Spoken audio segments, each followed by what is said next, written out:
Good evening. And what I select to speak to you about is entitled The African Origin of Civilization. I know the subject title may be somewhat new to you, to most of you at least. To speak of the African origin of civilization almost sound impossible based upon the type of education we have had thus far in the public school system, or the type of information we gather at our churches, at our various places where we communicate with each other, and definitely in the news media. Nevertheless, I still will keep the title of my lecture to you. And it will be in two parts. First is my delivery, and the second, question and answer period. I like to deal, number one, with the subject of civilization. In the first place, I detest the term civilization because it presupposes that there are people who are civilized and people who are uncivilized, and there is no such thing.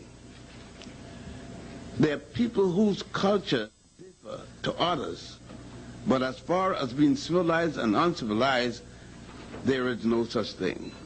If I came from a place, and I'm being ridiculous with this, and in my culture we eat each other, as some say, there's nothing wrong with that.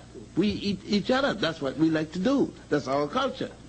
Because you don't eat, you're in a culture that don't eat each other, doesn't make you civilized and make me uncivilized. It just means that you don't like to eat each other.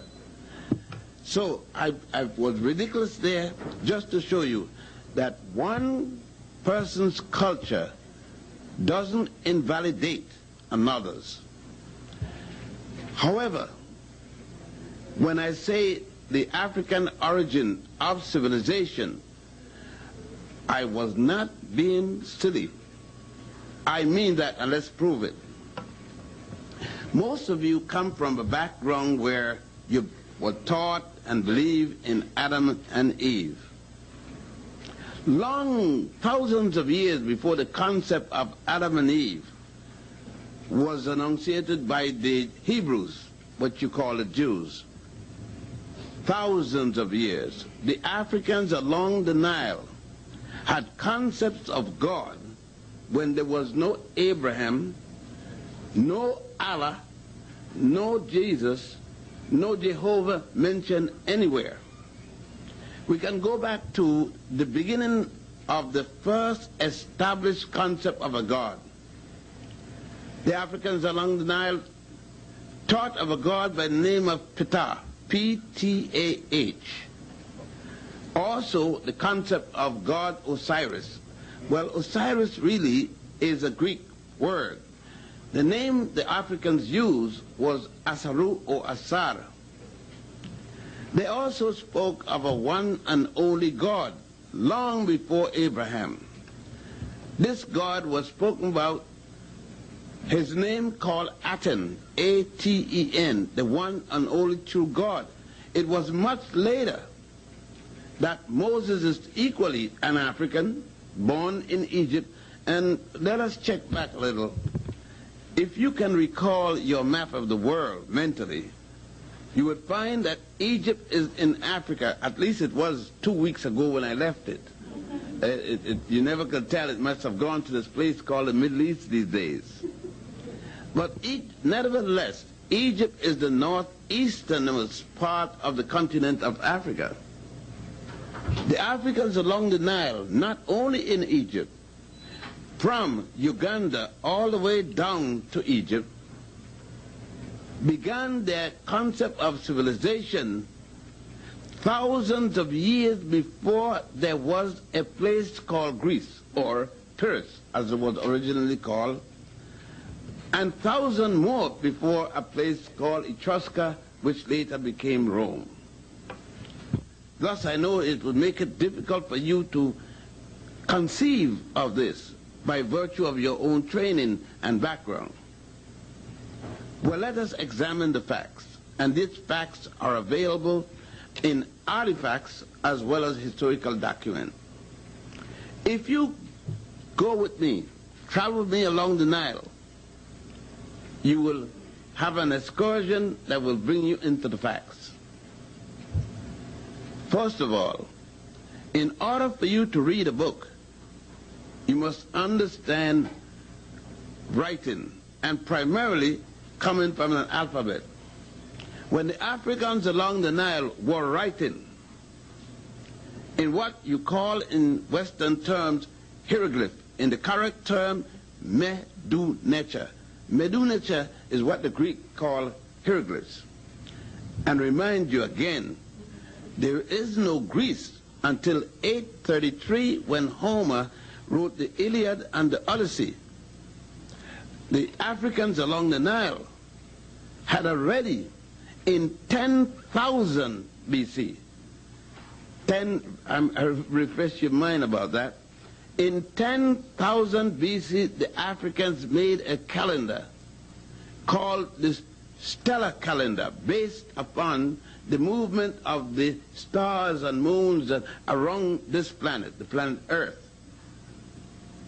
There was no Adam and Eve yet mentioned because there was no Jew to start a book called the Old Testament or Holy Torah. Thus no Genesis yet. The Africans at a place, if you went to Egypt tonight or tomorrow with me, you will arrive the next day, and I can take you to a place called Esna, the temple of Khnum at Esna. And in that temple on the wall, you would see God Khnum making man on his potter's wheel out of clay. The Jews copied that and presented it, and you believe that that was the first time man ever conceived of the concept of making man from clay. And you believe that the Jews had something to it. Not at all. The Jews copied it from the Africans when they allegedly were in Egypt. Let's go further. Those same Africans revised their calendar in 10,000 BC. In 4100 BC, instead of the stellar calendar, they started another calendar called the solar calendar, based upon the Earth in relationship to the sun. That calendar set the basis of the present calendar you use.